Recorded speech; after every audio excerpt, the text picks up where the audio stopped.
Hey everybody, Jason Eastley of Politicus USA on the Daily here, both available on Substack. I'm here to talk to you about something that happened today that no one is talking about, and for the life of me, I cannot figure out why no one is talking about this.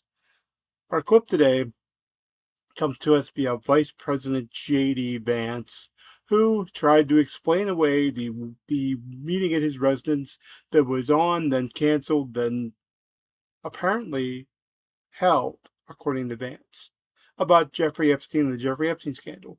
This meeting was reportedly about damage control and how they could better handle the Epstein scandal. We're going to look at this clip and we're going to figure out what is going on here and why aren't people talking about this. At the White House about the Epstein files and how you're communicating the Epstein story. So I've seen so many different fake reports about this. So let me set the record straight. JD's seen fake reports about this, and he's about to set the record straight. That's what we call expectation setting right there. There was no meeting at my house last night. There just wasn't. Was there a meeting at the White House? We did meet. There was no meeting at his house. Of course there wasn't a meeting at his house because he canceled it. At the White House yesterday, but not at the time that they said that we were going to meet, and not about the subject. Oh, there was a White House meeting, but they got the time wrong and the subject wrong, as if, oh, we didn't meet at my house, but we decided to meet at the White House, and we met about something else entirely different that wasn't about Jeffrey Epstein. Not about Jeffrey Epstein at all. No, forget about Jeffrey Epstein. We're not talking about that. They said that we were going to meet about.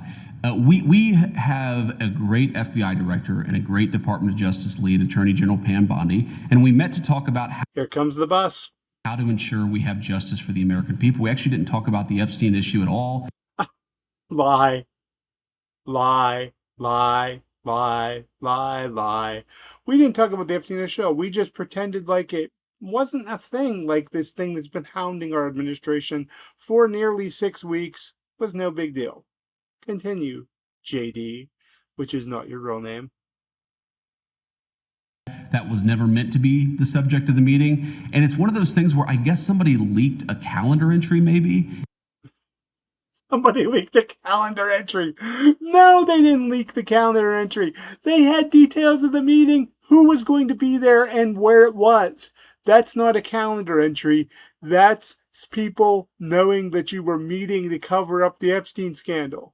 And then people assumed that it must have been about Epstein, even though it had nothing. No, nobody assumed. Nobody assumed. There was plenty of reporting that this was going to be all about Epstein. Nothing to do with Epstein. On the Epstein issue with the president. Now we're going to pivot to the deflection. The president has said very clearly, because we've had other meetings about that, is that he wants us to be fully transparent and he wants the credible information. Fully transparent, but they will not release the files. Oh my God, this guy is on Fox News and he can't answer the question in a straight way. He's being softballed by the biggest softball pitcher on the network in Maria Bartiromo, and he's screwing it up. Out there. So we're working to compile the thousands and thousands of documents that are out there. Working to compile the thousands. They already have compiled them. They've been compiled for years. Remember, Pam Bondi said earlier this spring that they were on her desk, actually the winter, where they were on her desk and she was ready to roll with them. Now they need to be compiled. Excuse making. For full transparency. But I have to say, Maria, I laugh at the Democrats. Oh, he's laughing at the Democrats. Ha ha. Well, he's not laughing at all. I mean, JD Vance is utterly terrible at this. Absolutely terrible. This is making things worse. This isn't helping anything. But everybody, if you know whose name's coming up next, you should take a drink. Who are now all of a sudden so interested in the Epstein files. For 4 years, Joe Biden and the Democrats did absolutely nothing about this story. That's not true. That's not true. We know that Jeffrey Epstein had a lot of connections with left-wing politicians and left-wing billionaires. Jeffrey Epstein had nothing to do with the guy who's had 1,000 FBI agents redact his name from everything. No, it's all about the left wing. not about Donald Trump. And now President Trump has demanded full transparency from this, and yet somehow the Democrats are.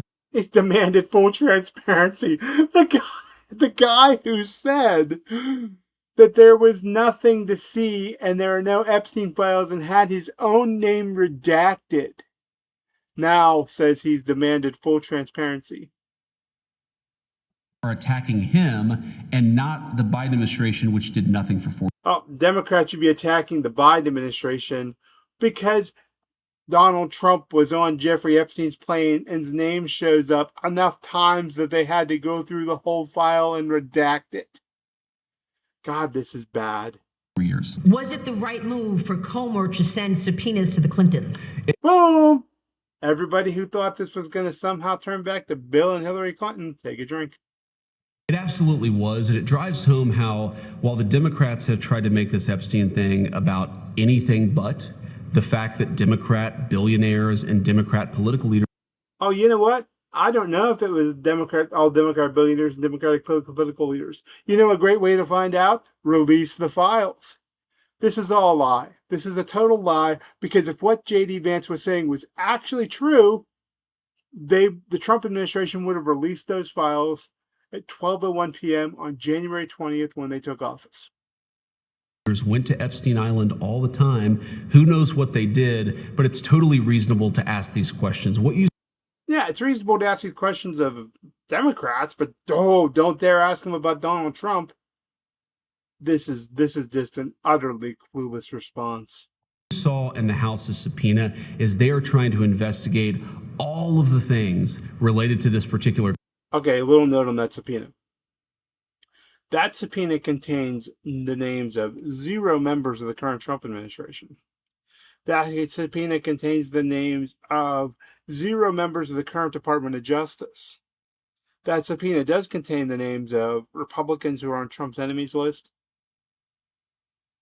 People like Loretta Lynch, Merrick Garland, and the Clintons. Yeah. Case. I know a lot of Americans want answers. I certainly want answers. And I think James Comer and the team of the House, they're doing the right thing. No, they're not. This is a Donald Trump cover-up. And of course, we know that Clinton, or allegedly he went to the island 26 times. Oh, that's the talking point. Bill Clinton went there 26, 28 times. Guess what, bucko?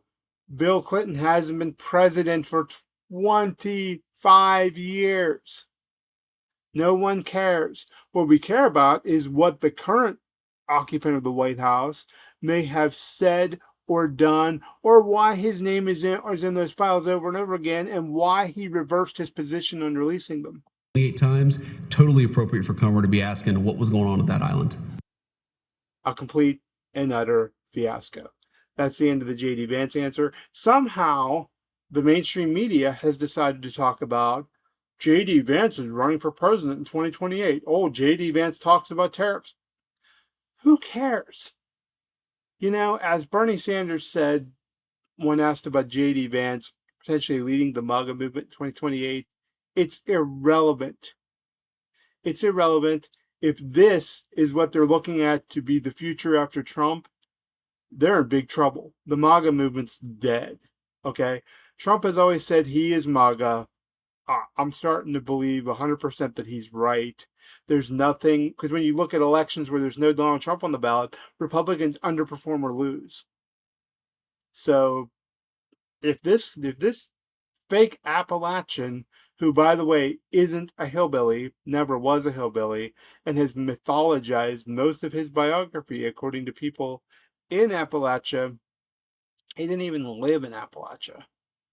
So if this fake Appalachian, who gave himself a fake name, thinks that this is going to make the Epstein situation better, oh, they're in for a whole lot of trouble, because they have no clue here, and they're just hoping it goes away. And that's why they're doing their dog and pony show welcoming the war criminal Putin to U.S. soil this week, because they're doing everything they can to distract from Epstein, because it's not going away, and they got a big problem. I'm Jason Eastley. I write for The Daily with Sarah Jones and Politicus USA, both on Substack. Subscription is $6 a month. If you like this video, please share it and subscribe. Until next time, I'll talk to you soon.